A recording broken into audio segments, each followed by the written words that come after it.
Yani nakuoa, mchana kweupe nakuoa.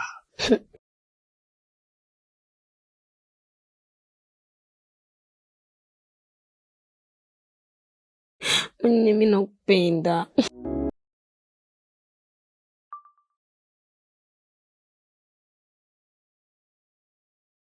Amani kidogo, katika kijiji kilichozungukwa na milima ya kijani na mito iliyong'aa kama kioo, aliishi binti mzuri aliyeitwa Amani.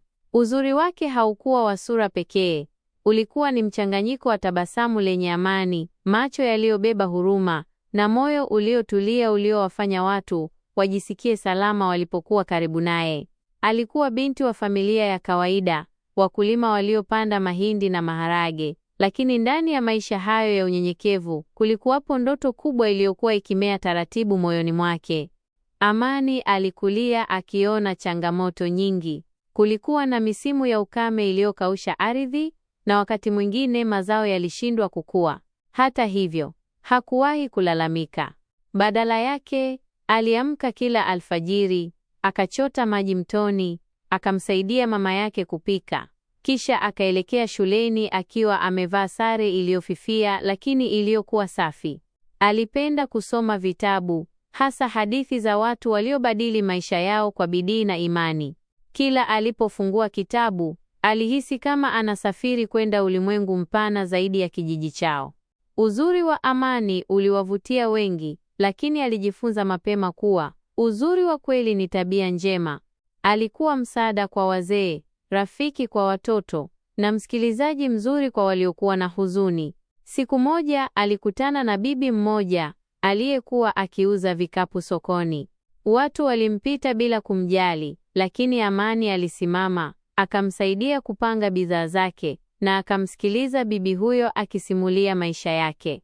Tangu siku hiyo, soko likawa mahali pa Amani kujifunza hekima za maisha kupitia simulizi za watu.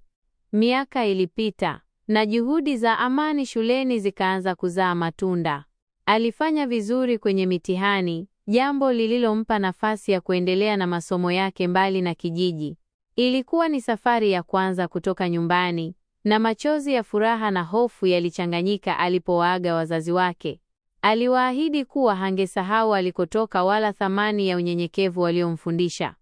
Mji ulikuwa mkubwa na wenye kelele, lakini Amani hakupotea. Aliendelea kuwa yule yule, mnyenyekevu, mwenye bidii na mwenye ndoto. Alipitia changamoto nyingi, uhaba wa ada, upweke na majaribu ya kukata tamaa. Lakini kila alipohisi kuanguka, alikumbuka kijiji chake, mito na milima, na sauti ya mama yake ikisema, uzuri wako wa kweli uko moyoni. Hatimaye, Amani alitimiza ndoto yake. Alirudi kijijini kama msomi na kiongozi mwenye huruma, akianzisha miradi ya elimu na afya. Watu walimwangalia kwa fahari, si kwa sababu alikuwa mzuri kwa sura, bali kwa sababu alibaki mzuri kwa matendo. Na hapo